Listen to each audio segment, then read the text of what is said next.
The Bengals take on the Browns, 8:20 p.m. Eastern kickoff, and that's going to be Thursday Night Football.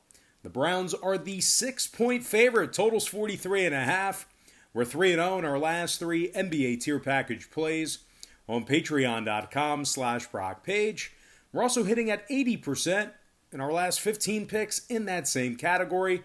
For more information on how you can access these premium sports picks, link for that site is in the description section below. And once again, that's patreon.com/Brock Page. Now, the Browns are coming fresh off a 38-6 drubbing at the hands of the Ravens. They had just 168 yards through the air in that contest. Needless to say, their 32-point loss drops them to 0-1 against the spread thus far in the season. Currently, Johnson, Hubbard, Jackson, Williams, Wilson, Phillips, and Wills are all listed as questionable for Thursday's game.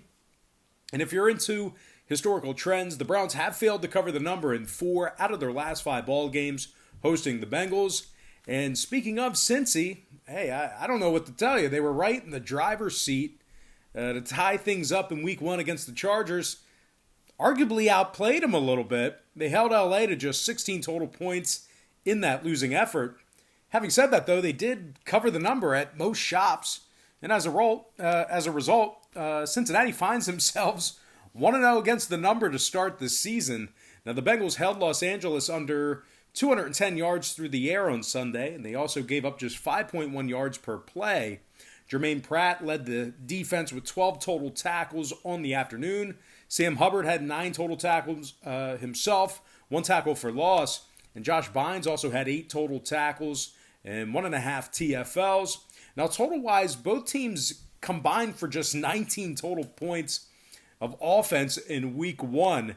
And both squads threw for well under 180 yards through the air as well. So with all that said and done, might not see a whole lot of points in this one. Give me the underdog Cincinnati Bengals +6 and the under 43.5 in that contest. And before we go ahead and move on, just want to take another quick timeout and welcome you to the video. Got some lines and personal leans out for NFL Week 2.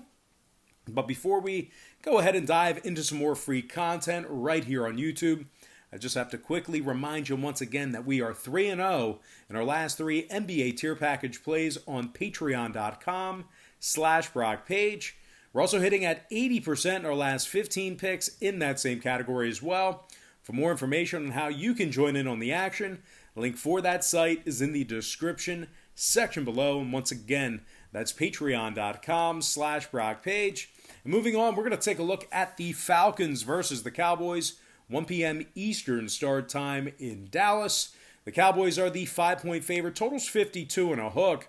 And if you like Atlanta in an outright victory, they're plus $1.90 for an upset win. But despite a 25-point effort out of this Atlanta offense, their D gave up 38 points to the Seahawks in Week 1. The Falcons officially rank in the top 5 in the league in most pass yards allowed. They've given up almost 7 yards per clip defensively as well.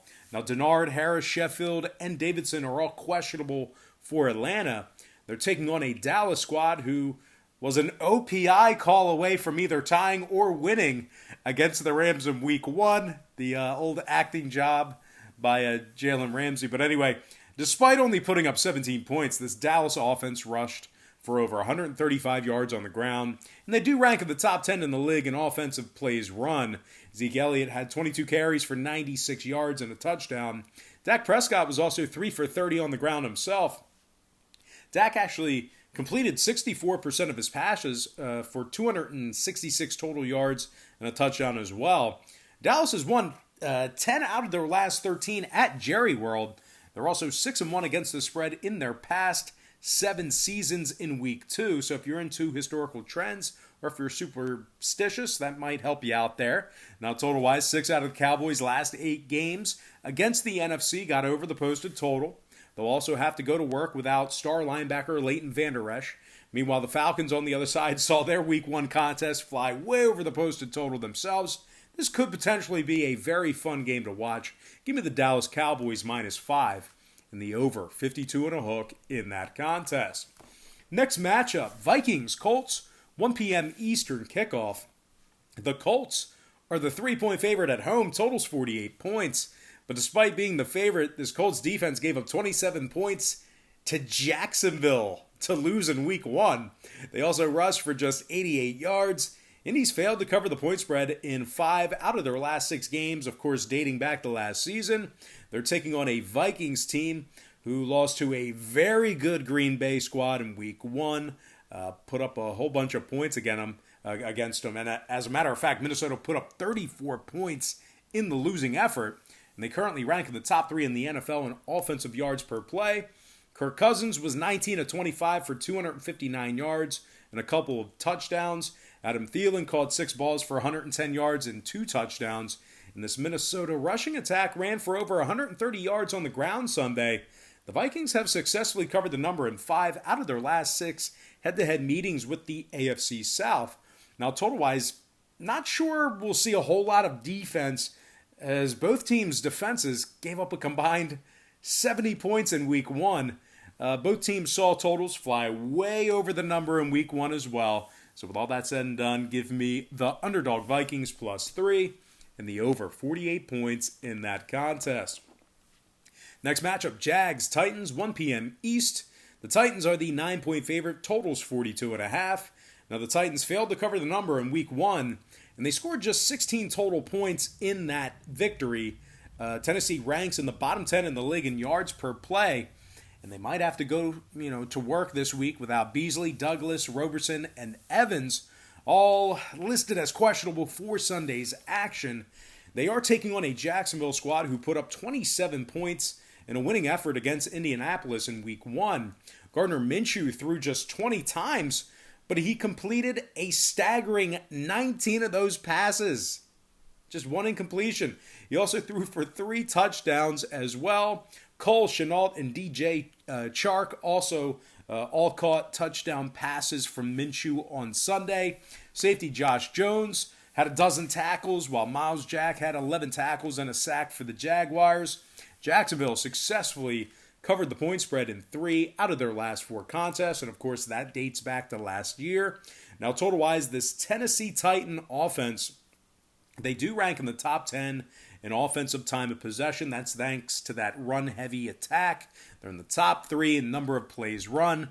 Their week 1 contest against the Broncos also stayed well under the posted number. Probably not going to be a whole lot of possessions for either team. Give me the Jaguars +9 and the under 42.5 in that contest.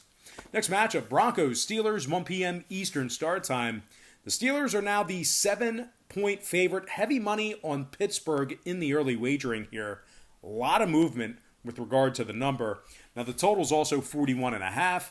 Pittsburgh handled the Giants in week 1 en route to a double-digit victory. The Steelers are currently in the top 10 in rush yards per game, top 10 in offensive time of possession. Betty Snell, love this guy. He's got like a few screws loose. But love this guy. He ran for 113 yards and averaged nearly 6 yards a clip. He runs angry. Love that guy. Big Ben also completed 66% of his passes for 229 yards and 3 touchdowns. Juju Smith-Schuster caught 6 balls for 69 yards and a couple of scores. This Pittsburgh defense also had an amazing first game. They ranked in the top 3 in rush yards allowed, top 10 in yards allowed per play. I said last week, this Pittsburgh D is really kind of the glue that holds this squad together. They held Saquon to under 10 yards. Terrell Edmonds had 9 tackles. Devin Bush with 7. TJ Watt and Cam Hayward also had interceptions from the D-line positions. TJ kind of played that hybrid style of linebacker defensive end. But they are taking on a Denver squad who scored just 14 points in week 1. And they rank in the bottom 10 in the league in offensive time of possession. The Broncos secondary also ranks at the bottom half of the league in yards allowed through the air. Boye, Sutton, Lindsey, and Hamler are all listed as questionable for the Broncos. Pretty big names there. Denver's lost 8 out of their last 10 road games dating back to the past couple of seasons. Now, total-wise, both teams stayed under their respective totals in week 1. Both defenses also gave up just 16 points respectively in each of their openers as well. So with all that said and done, give me the Pittsburgh Steelers -7 and the under 41.5 in that game. Excuse me, next contest. Giants, Bears, 1 p.m. East. The Bears are minus 4.5, totals 42. The Bears scored 21 fourth quarter points to beat the Lions 27-23 in their opener. The Bears are in the top 10 in scoring, top 10 in rushing. Mitch Trubisky threw for 242 yards and 3 touchdowns in the win. Jimmy Graham and Anthony Miller both had receptions for touchdowns. Chicago's won 5 out of their last 6 games against the NFC. They're taking on a Giants team who ranks in the bottom 3 in rushing, bottom 10 in yards per play. Crowder and Tate are both listed as questionable for Sunday's action. This Giants D also ranks in the top 10 in the league in most rushing yards allowed. New York's they actually lost 8 out of their last 9 against the NFC. Now, total-wise, both defenses gave up a bunch of points in Week 1, along with a bunch of yards on the ground. Chicago's season opener also flew way over the total. Give me the Chicago Bears minus 4.5 and the over 42 in that contest. Next matchup, Lions-Packers, 1 p.m. East. The Packers are minus 6, totals 48.5. Green Bay's 1-0 in the season. They put up 43 big ones against the defensive-centric Vikings. Aaron Rodgers completed 73% of his passes for 364 yards and 4 touchdowns. Dude put on an absolute clinic. He was awesome. Devontae Adams had 14 catches for 156 yards and a couple of TDs. Marquez Valdes-Scantling and Alan Lazard also had touchdown receptions. And because of that Week 1 effort, the Pack is currently in the top 3 in scoring, top 3 in passing, and top 3 in yards per play. Now, the Packers have won their last 6 straight at Lambeau, of course, dating back to last season. They are taking on a Detroit squad who squandered a 17-point lead late to fall to 0-1 on the season. Detroit's in the top 10 in rush yards allowed, and they haven't won a game in their last 10 straight. Now, Trufant, Vaitai, Galladay, Moore, and Bryant are all banged up, so keep an eye on those guys for Sunday. Pretty big names there. The Lions have also failed to cover the number in their last 5 straight on the road. Now, total-wise, Green Bay could potentially put this one over the number themselves. Both squads went over the total in Week 1, and 6 out of their last 9 head-to-head meetings also got over the line. So with all that in mind, give me the Green Bay Packers minus 6 and the over 48.5 in that contest. And with that said, we're going to dive into our next and final matchup of Part 1 of the NFL Week 2. And we're going to take a look at Bills-Dolphins, 1 p.m. Eastern kickoff. The Bills are the 5.5-point favorite on the road. Totals 41 points. The Dolphins are plus $2 for an upset win. They were also held to just 11 points in their Week 1 loss to the new-look Patriots. Miami's in the bottom 3 in scoring, bottom 10 in passing. They averaged just 4.6 yards per play in Week 1. The Fins might also have to go to work without the efforts of Parker and Howard on the offensive side of the ball. The Dolphins have lost 6 out of their last 8 divisional games. They are taking on a Bills opponent who ranks in the top 5 in passing yards after Week 1 thanks to Josh Allen. They beat the Jets 27-17 and now rank in the top 3 in the league in offensive time of possession. Now, Josh Allen completed 72% of his passes for 312 yards and a couple of touchdowns. He also ran the ball 14 times for 57 yards and a touchdown on the ground. Stephon Diggs had 8 catches for 86 yards, and John Brown had a touchdown reception as well. The Bills' defense is ranking in the top 3 in fewest rushing yards allowed per game. They're in the top 10 in fewest yards allowed per play.